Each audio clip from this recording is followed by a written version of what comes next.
नमस्कार, star Bharat news में आपका स्वागत है। मैं हूं सीमा सिंह। शुरुआत करते हैं अहम खबर के साथ। उत्तर प्रदेश के कानपुर और भीमसेन स्टेशन के बीच साबरमती एक्सप्रेस ट्रेन संख्या 19-168 एक ब्लॉक सेक्शन में पटरी से उतर गई और यह हादसा उस समय हुआ जब ट्रेन कानपुर से भीमसेन की ओर जा रही थी।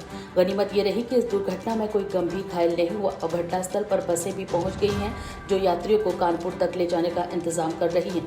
बता दें कि हादसे के बाद से लोको पायलट का कहना है कि प्रथम दृश्य में ऐसा प्रतीत होता है कि ट्रेन का इंजन एक बोल्डर से टकरा गया था और जिससे इंजन का कैटल गार्ड बुरी तरीके से क्षतिग्रस्त हो गया था और इसी कारण ट्रेन पटरी से उतर गई। हालांकि इस बारे में अधिक जानकारी और कारण की पुष्टि जांच के बाद ही की जाएगी।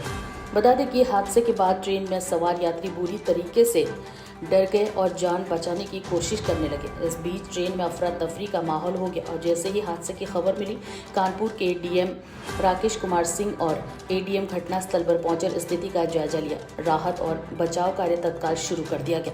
कानपुर के डीएम राकेश कुमार सिंह का कहना है कि प्रशासनिक अमला घटनास्थल पर पहुंच गया है और राहत कार्य शुरू कर दिया गया है। उन्होंने बताया कि ट्रेन के 22 डिब्बे पटरी से उतर गए हैं और इस हादसे में कुछ लोगों को मामूली खरोंचें आई हैं, लेकिन कोई गंभीर रूप से घायल नहीं हुआ। घायलों को अस्पताल पहुंचाने के लिए एम्बुलेंस बुलाया गया और यात्रियों को उनके गंतव्य तक पहुंचाने के लिए बसें भी उपलब्ध करा दी गई हैं।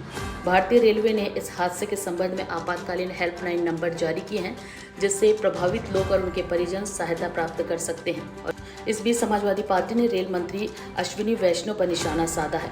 सपा नेता आईपी सिंह ने कहा कि कानपुर में साबरमती एक्सप्रेस के सभी डिब्बे पटरी से उतर गए हैं और यह स्थिति बेहद ही गंभीर है। उन्होंने रेल मंत्री को जिम्मेदार ठहराते हुए कहा कि रेल मंत्री इसे छोटे मोटे हादसे बताते हैं और प्रधानमंत्री मौन है। सपा ने मांग की है कि रेल मंत्री का इस्तीफा जल्द से जल्द लिया जाए।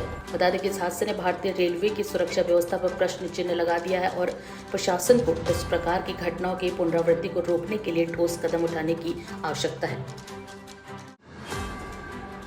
भागलपुर के सुल्तानगंज और अगुवानी गंगा नदी पर निर्माणाधीन 4 लेन पुल शनिवार को तीसरी बार ध्वस्त हो गया और इस बार पुल का पिलर नंबर 9 और 10 के बीच का हिस्सा गंगा नदी में समा गया। एसपी सिगला कंपनी द्वारा निर्मित इस पुल का निर्माण खगड़िया और भागलपुर जिलों को जोड़ने के लिए किया जा रहा है। ये घटना निर्माण में लगातार आ रही विफलताओं की कड़ी में एक नया जोड़ है।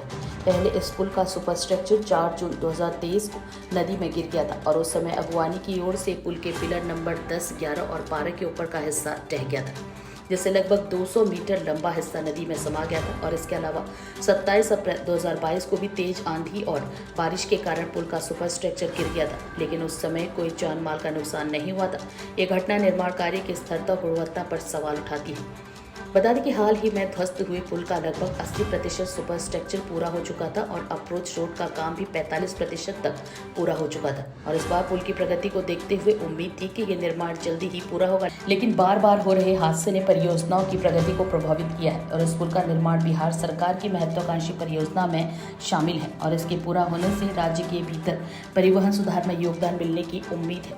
बता दें कि भागलपुर सुल्तानगंज अगुवानी पुल उत्तर और दक्षिण बिहार को जोड़ने वाली एक महत्वपूर्ण परियोजना है और इसका आरंभिक मूल्यांकन 1710.77 करोड़ रुपए किया गया था। मुख्यमंत्री नीतीश कुमार ने 23 फरवरी 2024 को इसका शिलान्यास किया और इस पुल की लंबाई 3.160 किलोमीटर है, जबकि अप्रोच पथ की कुल लंबाई लगभग 25 किलोमीटर है और ये पुल और सड़क निर्माण NH 31 और NH 80 को जोड़ने का कार्य करेगा, जिससे क्षेत्रीय परिवहन में महत्वपूर्ण सुधार होने की उम्मीद है।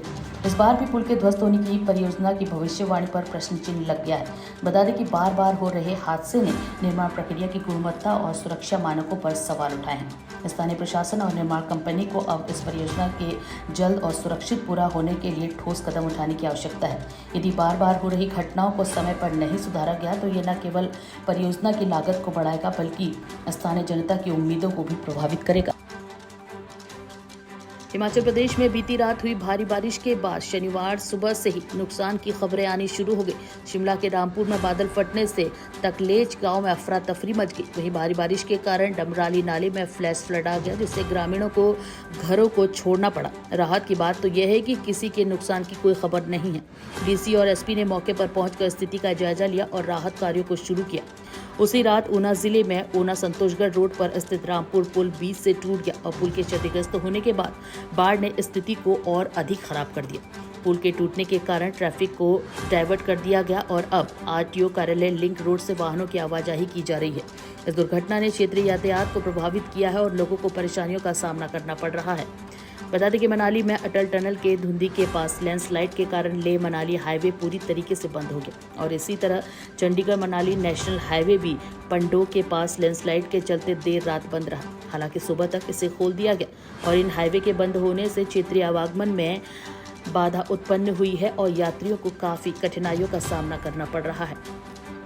हिमाचल प्रदेश के किन्नौर जिले के निगुलसरी में लगातार लैंडस्लाइड हो रहे हैं, जिससे स्पीति घाटी को जोड़ने वाला हाईवे पूरी तरीके से बंद हो गया है और शुक्रवार को पहाड़ी से पत्थर गिरने के बाद हाईवे का 50 मीटर हिस्सा धंस गया, जिसके कारण ये मार्ग बंद हो गया और ये राष्ट्रीय उच्च मार्ग 5 सामरिक दृष्टि से महत्वपूर्ण है और फिलहाल कई दिनों तक नहीं खुल पाएगा।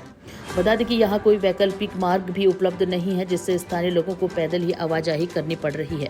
वहीं हिमाचल प्रदेश में हो रही भारी बारिश ने विभिन्न जिलों में व्यापक नुकसान किया है। प्रशासन ने सभी प्रभावित क्षेत्रों में राहत और बचाव कार्यों को तेज कर दिया है। स्थानीय अधिकारियों ने स्थिति की समीक्षा की और प्रभावित लोगों को आवश्यक सहायता प्रदान करने के निर्देश जारी किए। बारिश के कारण मौसम में इन समस्याओं का समाधान निकालना प्रशासन के लिए एक महत्वपूर्ण चुनौती और सभी आवश्यक कदम उठाए जा रहे हैं ताकि लोगों को अधिक से अधिक राहत मिल सके। तो फिलहाल के लिए इतना ही, लेकिन स्टार भारत न्यूज़ पर खबरों का सिलसिला लगातार जारी है। मुझे दीजिए इजाज़त। नमस्कार।